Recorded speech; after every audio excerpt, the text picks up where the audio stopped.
some general thoughts. Congratulations. Thank you.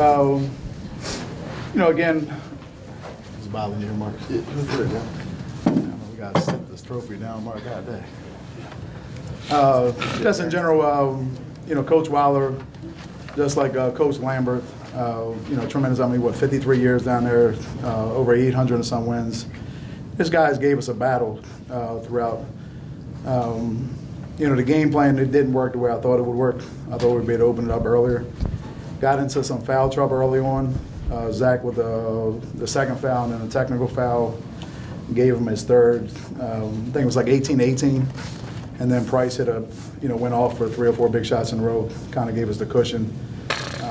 He had 24 points in the first half, nothing in the third quarter, and then 10 in the fourth quarter. So finished with 31, double-double, which is great because 2 years ago I was getting on him about the Century game. He had 12 points, 1 rebound, and it just was a subpar performance. And we just needed more from him, but we had 4 guys in double digits tonight. So, it gives us the balance that we had all year, 3-4 guys in double digits. But it kept the same way. It's never going to be pretty. We don't win pretty. And there's only 2 columns. You got a W column and a loss column. So we'll take it. But hats off to Coach Weiler. Their guys just played a great game. But over the year, you guys that follow us, usually third, fourth quarter, we wear them down a little bit, and that's what we did tonight again. Talk about TJ's contribution in the second half. Well, it was big. That big three-pointer that bumped it up, I think, to 12 to 15. Just getting in the lane, our guards are some of the best guards in the state. So, again, the same way, they're going to have to come out and play man-to-man. We can spread the court with TJ and Mungo up top and really force them to guard man-to-man. But, that's what you would expect. These guys, the seniors, have played a ton of games. I love guys that have experience that play 70, 80, 90 games because they've seen a lot of things. So, we're very excited for this. Very excited for our school community. Our alumni is very proud of our team. Our principals, Mr. Benton, Mr. Luku, Ms. Adler was here, Mr. Lassier, our athletic director. The school takes a lot of pride in it. There's a lot of negativity around a lot of stuff in Baltimore City, but today we're the 3rd team to walk away with a state title. So I'm very proud of our guys. Coach Martin, the season, I know was much good, but you had a couple of stuff going on behind the scenes. But mainly, how does this championship mean to you compared to the other 2 in the past? Well, I'm like, that's asking me about comparing my kids or something. All 3 of them are special. I don't take any of them for granted. There's not a single day that I text Marvin about leaving me before I could have a fourth title, Marvin. But in terms of general, it was, this was similar to the 2012 one in terms of the expectations early on. A lot of expectations at the start of the season to say, hey, you're the clear front runner in the 2A. Now go finish the season as the winner of the 2A. We had a couple hiccups along the way in terms of the Sidwell Friends game. We didn't have Jay Willis for the game down on Eastern Shore. We lost to the Morgan Park in overtime. They played in this Chicago City Championship game. They're ranked in the top 50 nationally, so that wasn't a bad loss. I didn't think Sidwell Friends beat Wilson in the DC Championship, so that's not a bad loss either. And then we lost to Bonner from Philly in double overtime with Isaiah Wong that's going to Miami. So locally we've gone 25-0. To max out, it would have been great to have that perfect season as a coach. It would have been great to have the 28-0. We talked about that before the season started. But in order to do that, a lot of things have to go the right way. We were acclimating Jay Willis into our system. Marvin was getting over his injury. Slowly but surely he became Marvin Price, and you guys saw that throughout the year where he's got better as the year went on. And then trying to build some depth. Joe Jones, I thought, number 12, gave us a lot of good play. That missed a game. He had 4 points, 10 rebounds. Last night, 8 points, 5 rebounds. So building that depth, that helped us out. But like I told the guys, the journey, I enjoy the journey.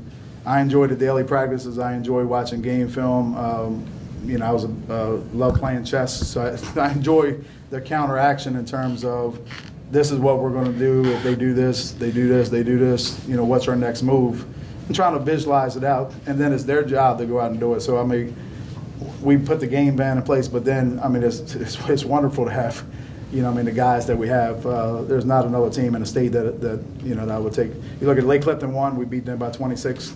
Poly, which everyone in here thought they would beat us, we beat them, right? I mean, everybody knew the Poly's going to. I mean, what was the chance going into the fourth quarter down 15? But we kept coming and coming and coming and coming, and eventually we would push through. And that was kind of the attitude all year, that we're going to keep coming until we got the W. Hey, real quick, talk about the thought process. Marvin has 2 fouls.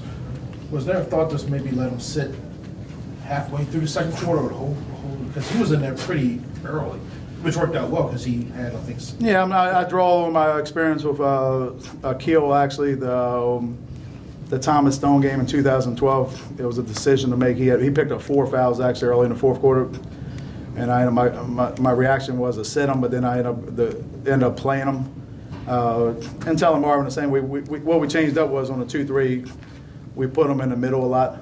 You know, if you're on the wing and you're going out and you got to slide your feet, there's more chances than a foul. So you hide them a little bit in the 2-3, and then at the end of the quarters, you try to get the guys out that have foul trouble. So I mean, we're constantly aware of who's got 2-3 fouls, whatever quarter. Not having Zach the whole game.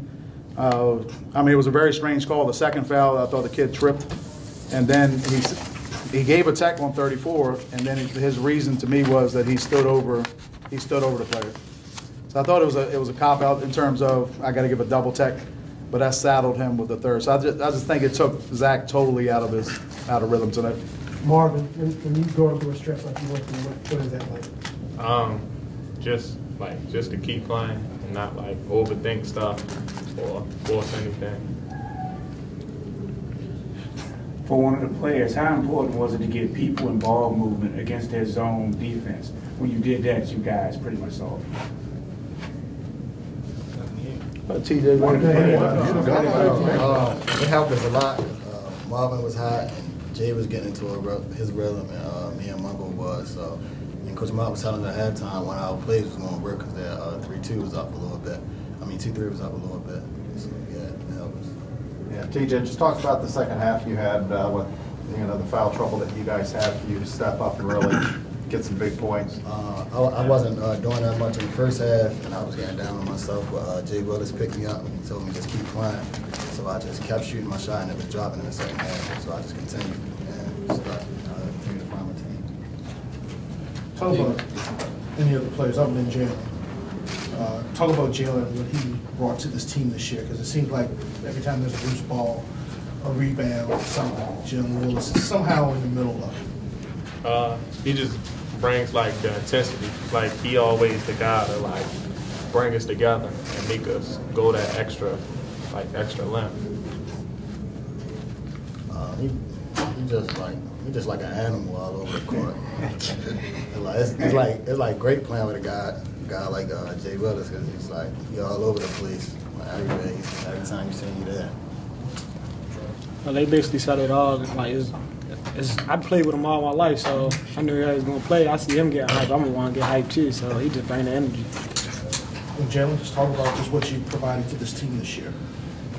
Well, it was we needed a spark person, or a person that just brings all energy, and I wanted to be that person. So I just bring all the energy, and once everybody wants to win, then we feel fine. Did playing on the EYBL help you in that role this year?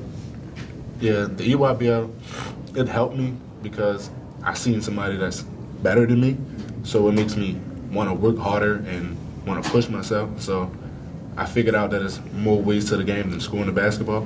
So if I don't score the basketball, I can get people involved and just rebound. And if I rebound and keep my team together, then we'll be fine. Can you guys talk about the competition in Baltimore City? You won three out of 3 so far to the state championship. So what did that say about your city, the competition, and how you guys kind of got through it? Well, I mean, there's a grind every night with Poly. Was really shot up, you know what I mean, in terms of talent-wise, to get a strong goal. And that's what I was telling my coaching staff early in the year. We've been looking at Edmondson, the lake, and everything else, and kind of Poly's just sitting there.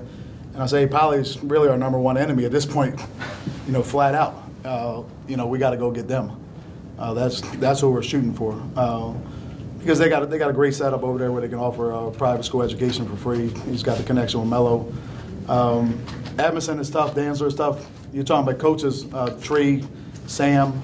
You're talking about a lot of guys. Well, Tree's got 5 state titles now. Sam just picked up number 3 today. So you're talking a lot of experience, a lot of great players. Then you're looking at the daily grind of like a Dunbar, a City, a Ben Franklin. So every night we have to bring it. And there's different environments in the city that you have to play in to prepare you. There's no easy. I mean, our guys, like I told them, talent is nothing. I mean, every night we got to bring the energy. Our team is built around our energy and passion to play. And that's what most of the games we gave this year. And I knew we would make a run every game this year. Marvin, how does this one feel? And does coming back from the injury make you appreciate the journey that much more? I feel like I appreciate this one more just because, I had to work to even be in a position to play forward again, with therapy and all that, and it just means more. Not only that, but try to get back to the level that you once were, right? Yeah, that also makes it more because at the beginning of the season, it was harder. I wasn't as confident, as comfortable, wasn't moving as well. So. And he was counting. Did you think you would have this maybe kind of performance, 31 points, 10 rebounds back in maybe December in the state title game? No, not at all. But did it? Just constant work in the gym? Yeah, just confidence in my teammates and coaches pushing me, and just every day just more and more. Was there a specific moment, like what I was asking, where you just thought, oh man, I'm back, the knee's good, confidence is back? Nah, I don't know. Just in general? Yeah, just slowly but surely. Coach, how much did you know about your opponent coming in, and how do you look at a state tournament like this, knowing that you're facing the best of the best the state has to offer every single night in the city? Well, last week at the Winter Regional Championship, you look at your first opponent. So our first opponent was Thomas Stone on Friday night. So I'll start emailing or texting or calling some of my friends around the state asking for tape. A bunch of coaches. So I'll get tape, 3-4 tapes on each night. So Thomas Stone, I spent maybe 3 or 4 days on. Because if you don't win that first game, you don't get the second game. And then I spent a little bit of time. We had played Oakdale, which was an advantage. Spent a little bit of time on Oakdale and Wicomico Wednesday and Thursday. And then after I knew that Wicomico won last night, I spent probably to about 2 o'clock in the morning last night going back through my stuff on Wicomico. And then this morning going through my notes on Wicomico. And then we had a shoot around from 1 to 3 today. Go through the game plan, go through every single player, go through what they run, what they like to do, what we can do to attack it, and then see if our guys can go out and execute it. Any of you guys? Last question. Yeah. Just talk a little bit about the high expectations going into the year, winning the Baltimore City Championship game, getting through here, winning this. What is the feeling like now with all that anticipation and it's come to fruition and you guys are state champions, Baltimore City champions again? It's a relief because, even though we won the city championship, it's if you don't win the state championship, the season's a waste. And our coaches always say that. So it's just a good way to end it. Our 5 goals are what? What are our 5 goals every year? City, regional, state, get kids in college. And what else? And team GPA. All right, that's our 5 goals every year. 3.0. All seniors go to college, city championship, regional championship, state title. This year, we're really looking at it, though, because I didn't know until the last couple of years I've been looking, they give out a Jack Willard Sportsmanship Award, which was kind of odd that the city, we haven't joined. I think we joined the state back in '93. And the city team's been down there a lot. In 26 years, only Edmondson has won that Sportsmanship Award. So I was hoping, I don't know how the vote goes, but I'm hoping we win it this year because I think our fans and our kids show a lot of sportsmanship. Thank you very much. Appreciate it, guys.